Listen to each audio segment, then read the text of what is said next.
մեկին պատասխանեցիք բացատրություն տան, թե ինչպես ստացվեց, որ դուք դեպքին ընթաց տվեցիք, բայց գազագողության բանդիտները փախան երկրից։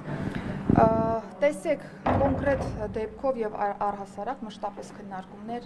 իրավապահ համակարգի բոլոր ներկայացուցիչների միջև տեղի ունենում եւ կարծում եմ ըստ հետեւությունների այս դրվագին եւս անդրադարձ կլինի քննչական կողմից։ Տիկին Սաքսյան, շնորհակալություն դրա անդրադարձին։ Տիկին Սաքսյան, ոստիկանության կողմից արցախցի երիտասարդի նկատմամբ նման վերաբերմունքը ինչպես կարող եք մեկնաբանել։ Ես արդեն հարցին բավական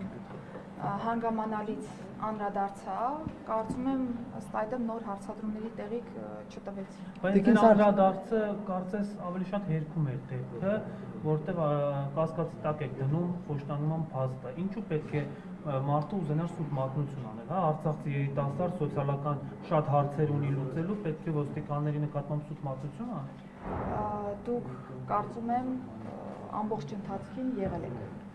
Երբ որ ես արձագանքեցի այս հարցին եւ իմ խոսքում չկար որևէ հերքում կամ հաստատում։ Ես նշեցի, որ ցանկացած հանցագործություն պիտի ենթարկվի օբյեկտիվ քննության հանցագործության մասին ահազանգ եւ կոնկրետ արձագանք լինի, կհաստատվի կամ կհերկվի տվյալ վարույթի շրջանակներում, դրանից հետո կանադառնանք կոնկրետ գնահատականներին։ Եվ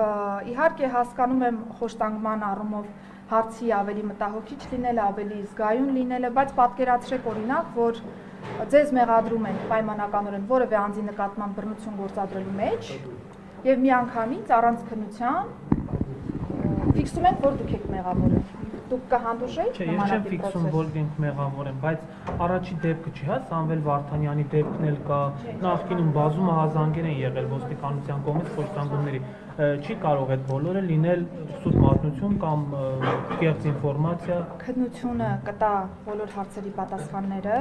եւ ես չեմ հավակնում մտածելու, որ բոլորը սուտ է կամ բոլորը կեղծ է, որովհետեւ այս պահին նման պնդում անել որևէ մեկի իրավասություն։ Տիկին Սարգսյան, դուք նշում եք, որ փորձաքննությամբ չեն հաստատվել, հա, եթե չեմ սխալվում, նիստում այդպես ասեցիք, բայց փաստաբանն ասում է, որ նախ փորձաքննություն իրականացվել է դեպքից մի քանի օր հետո եւ բացի այդ էլ հիվանդանոցում արդեն իսկ տղայի վրա արձանագրվել են այդ մարմնական վնասվածքները, մասնավորապես վնասվածքներ ականջի հատվածում, սալջարդեր։ Դուք ինչու եք հակված հավատալ 4 օր հետո արված փորձաքննության, այլ ոչ թե դեպքից անմիջապես հետո հիվանդանոցի տված եզրակացությանը։ Ես ոչ մի բանի հակված չեմ հավատալու, որովհետև իմ խոսքում էլ նշեցի, որ սրանք հարցեր են, որոնք անաչառ դիտորդի մոտ պիտի առաջանան։ Եթե անաչառ դիտորդը ցանկություն ունի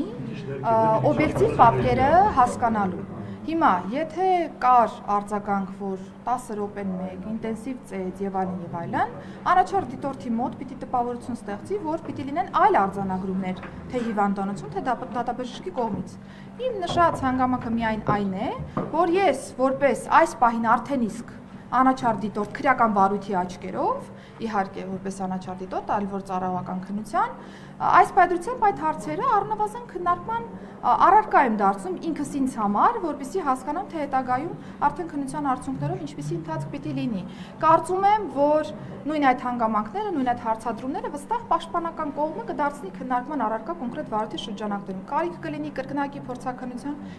փորձաքննություն կնշանակվի։ Ես չեմ ուզում ինչ-որ մի ձև այս պահին տանեմ նրան, որ բոլոր հնարավոր գործիքակազմերը ներկայացնեմ քրեական վարույթի, որովհետև վստահաբար վարույթում ներգրաված բոլոր անձինք տեղյակ են թե իրենց իրավունքներից, թե պարտականություններից, կարող են անել համապատասխան միջնորդություններ, որոնք որ պիտի ելքը կանխորոշեն։ Քննչական կոմիտեն պիտի նաև հարցաքննի ոստիկաններին, կրկին տուժողին, կարիք լինի առերեսման իրականացնելու, մնացյալ բոլոր դատավարական գործողություններ, այսինքն առանց այդ դատավարական գործողությունների գնահատական տալը գործընկերներ ջան, չի ստացվի ուղղակի։ Դա լինում է միակողմանի, այսինքն եթե ես հակված եմ մտածելու, որ կա խոշտանգում, ավտոմատ կերպով ես այդ ուղղությամբ եմ մտածելու եւ իմ բոլոր մտքերը այդ ուղղությամբ պիտի դասավորեմ։ Բայց ես ներքին գործերի նախարարն եմ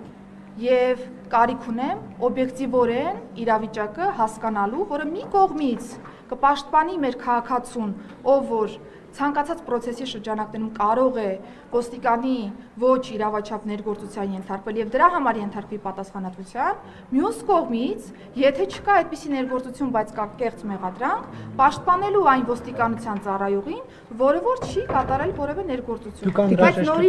նորից եմ շեշտում, ես այս պայմանությամբ այդ դեպքի մասով որևէ գնահատական տալ չեմ կարող, բարձրացրեցի ընդամենը հարցադրումներ, համարեք բարձրաձայն մտածել եմ, որովհետև ինձ մոտ այդ հարցադրումները առաջացել էին։ Մնացյալը քննությունը պիտի տա։ Տիկին Սարգսյան, Ալավերդիում էլ մենք ունենք նույն իրավիճակը։ Եվ այդ ճարտարարների խումբը մշտապես մնում է, հա, ներքին գործերի նախարարությունում, ոստիկանությունում, խնդիրը սա է, հա, մենք ընդհանրացում, հա, որ ամբողջ համակարգը այդպեսին է, բայց թեկուզ մի քանիսի ներկայությունը ձեզ համար մտահոգիչ չի, որ ընդհանուր, ինչպես դուք եք ասել, հա, այսօր 75%-ը վստահում է, իհարկե այդ թիվը չգիտեմ որտեղից եք վերցրել, բայց այնուամենայնիվ կա մի խումբ, որը ըստ էության իրականացնում է ճարտարարություն։ Ալավերդիում Պարեկը քաղաքացու մոտ զենք փնտրելու համար ասում է տաբատը իջեցրա, տանում են բաժին ծեծում են։ Ես գիտեմ, որ ներքին անվտանգության ծառայությունում այդ մասով քննություն կա։ Այդ գործով ինչ բացահայտվեց Տիկին Սարգսյան։ Հիմա ինչ որ նկարագրեցիք, դրանք բոլորը կարծիքներ են դեպքերի մասով, որովհետև Կարծիքը փաստաբանն է ահազանգում, քաղաքացին խոշտանգվել է։ Ես կարող եմ ահազանգել, որ ես խոշտանգվել եմ կամ իմ նկատմամբ հարձակում է եղել։ Քննությունը պիտի տա այդ բոլոր հարցերի պատասխանները։ Եթե մենք որակումներ ենք տալիս տարբեր ծառայողների մասով, դա մեր կարծիքն է ընդհանրապես, որովհետև եթե կասկածում եք փաստաբանի հայտարարությանը։ Ես որևէ մեկի հայտարարությանը չեմ կասկածում, որովհետև ես գիտեմ, որ մեր երկրում կա քրեական դատավարության օրենսգիրք, որը այդ բոլոր հարցերը կարգավորում է։ Եթե մենք կանչել եք օրինակ երկու ոստիկանին, որոնք նույնականացվել են ձեր աշխատասենյակ, օրինակ ինքներդ ներքին զրույց ունեցել եք, հարցրել եք, դա այդպես է, թե այդպես չի եղել, փաստաբանի նույնականացված տվյալները արդյոք ճիշտ են, թե ճիշտ չեն։ Գիտեք, չէ, որ ապօրինի բան եք ասում։ Ինչի՞։ Ծառայական քննության իրականացնող կոնկրետ Արդեն մեկ ամիս անցել է Տիկին Սարգսյան։ Եվ իմ կողմից Մեկ ամիս կա։ ցանկացած նմանատիպ Ալավերդիում ոչ տաբատ իջեցնելու ծառայական քննության մեկ շրջանակներում ամիս դա ուղղակի ոչ իրավաչափ process-ի մասին է խոսում։ Իմ խնդրանքը, հորդորը, թեկուզեք պահանջը այն է, որ դուք եւս չտրվեք տարբեր սադրանքների եւ մի պահ հետ կանգնելով այս ամբողջ ինֆորմացիայից փորձեք ընդհանուր առմամբ հայաց գցել ընդհանուր process-ին եւ հասկանալ մենք ինքներս հաճախ առնչվում ենք նման ոստիկանների հետ, օրինակ ակցիաների ժամանակ, ովքեր ոչ իհարկե ոչ բոլորի մասին է խոսքը շեշտում եմ, որտեղ համակարգում կան եւ լավագույնները, բայց կան ոստիկաններ, որոնք իրենց ոչ կոռեկտ են, հա, մեղմ ասած, բաղում այդ թվում եւ լրագրողների նկատմամբ բարձրաձայնվում է, ասվում է, որ ծառայական քննություն, բայց չեն պատժվում։ Խնդիրը այստեղ է, որ կա անպատժելիություն, որովհետեւ այդ մարդիկ անպատժել են եւ պետք են համակարգի։ Ինչը եղավ Եռաբլուրում ծնողների հետ, զովազին ծառայողների Տիկին Սարգսյան, մինչ օրս որևէ մեկը պատասխանատվության չի ենթարկվել։ Փաստերը, ապացույցները կային։ Հարգելի լրագրողներ, կոնկրետ բոլոր դեպքերով կա ընթացք։ Մի դեպքում ծառայողական քննության տիրույթում է հարցը, մի դեպքում քրեական բարույթի նախաքննության փուլում, մի դեպքում դատական քննության փուլում։ Դուք ակնկալում եք, որ ես մի դեպքում քննիչի, մի դեպքում դատավորի փոխարեն անեմ եզրահանգումներ, երբ որ ես նման իրավասություն չունեմ։ Այսինքն մեղավորը դուք չեք, մեղավորը նախաքննական մարմինն է, որ չի պատժում Տիկին Սարգսյան։ Նախաքննական մարմինը կշարունակի օբյեկտիվ քննությունը կոնկրետ բոլոր գործերով եւ պատեհ պահի ժողովուրդ հերթով Երկուսին երկու ոստիկանները բարձրացել են մնացածը անհայտ է։ Ճիշտն ասած, ես այդ հարցադրմանը չուզեցի անդրադառնալ իմ խոսքում, բայց տարբեր ամեն դեպքում խոսույթներում կա երկու ոստիկանի մասով ինֆորմացիա, մի դեպքում 6 ոստիկանի, մյուս դեպքում 8 ոստիկանի, հիմա ես էլ չգիտեմ։ Չեն հեղություն, երկուսը նույնականացված են, 6-ից երկուսը նույնականացված։ Հիմա իրենք համակարգում են, թե ոչ, այդ նույնականացված ոստիկանները համակարգում են, թե ոչ։ Այս պահի դրությամբ կա ծառայողական քննություն, կա զուգահեռ քրեական վարույթ, Քանի հոգի անցնում ծառայողականը։ ծառայողական քննությամբ քննարկվում է դեպքը։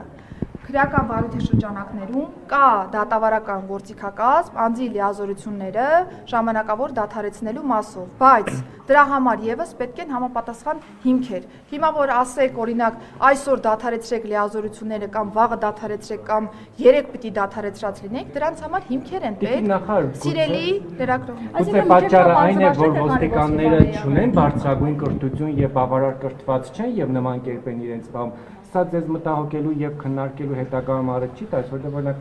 բարեկների դեպքում կրթությունը ունենալը պարտադիր պահանջ չէ, ինչտեղ կրթությունը հատկապես հիմա նորաձև է։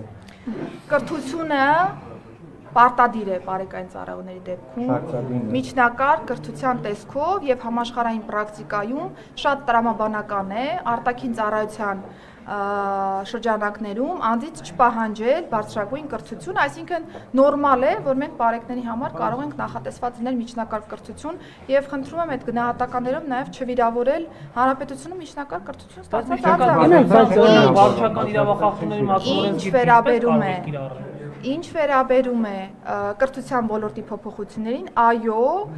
խնդրահարույց ոլորտ է, ես առաջին ինչու նշեցի ներքին գործերի նախարարության կրթահամալիրի ձևավորումը, որովհետև կարիք կա վերանայելու ծառայողների պատրաստման process-ը ամեն տարի շարունակելու նրանց կրթությունը, որովհետև մենք հատկապես ատեստավորման ժամանակ նկատում ենք, որ ունենք ծառայող, որը տարիներ շարունակ որևէ վերապատրաստման չի մասնակցել, որքան էլ ազնիվ ծառայող լինի, որքան էլ պրոֆեսիոնալ ծառայող լինի, ամեն դեպքում ժամանակակից աշխարհում, եթե խոսում ենք ոստիկանական աշխատանքի մասին, ամեն տարի պետք է թարմացվեն գիտելիքներն ու հմտությունները։ Սա պակաս է, որը որ պիտի լրացվի, բացը պիտի լրացվի եւ ՆԳՆ կրթահամալիրի ձևավորման աշխատանքները շատ ինտենսիվ ենք իրականացնում, որպեսզի կարողանանք օր առաջ այդ կրթական process-ները ադապտացնել այս իրավիճակին։ Բարեկների դեպքում 6 ամսյա նախկինում արդեն հնգամսյա բազային կուրսի տրամաբանության մեջ, այո, մենք գնահատել ենք, որ կարիք կա վերանայելու նաև այդ կուրսը, մի քանի անգամ փոփոխել են կրթական ծրագիրը, պետական կրթական չափորոշիչը եւս փոփոխվել է, եւ հաշվի առնելով այն հանգամանքը, որ արդեն իսկ նոր սխեմայի ենք անցնում, շուտով բարեկային ծառայողների պատրաստման ժամանակահատվածը ավելի կընդլայնվի, ավելի շատ ամսական ժամանակահատված կհատկացվի բազային կրթությանը, որը որ թույլ կտա այն բոլոր խնդիրները, որոնք թե դուք, թե մենք համատեղ արձանագրել